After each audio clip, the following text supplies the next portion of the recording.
Il a déjà prévu son retour à l'usine chez Ford en Gironde. En attendant, Philippe Poutou continue de faire parler de lui dans cette campagne. Les sondages en sa faveur ont plus que doublé à 2,5%. D'abord moqué, Philippe Poutou est désormais écouté, Mélanie Nunes.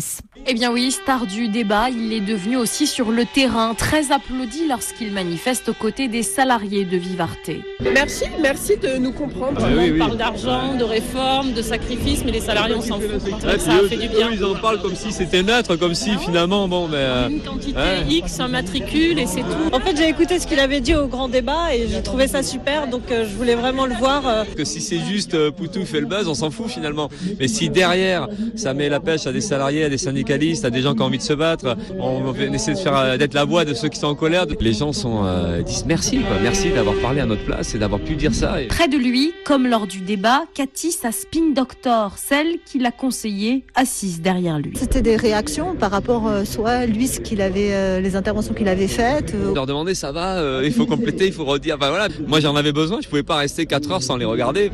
Surtout on n'est pas des spécialistes, on n'est pas habitués. Le candidat du NPA souhaite atteindre les 5% pour se faire rembourser ses frais de campagne et il avoue discrètement qu'il reprendra dès le mois de mai prochain son travail à l'usine. Mélanie Nunes du service politique d'Europe 1.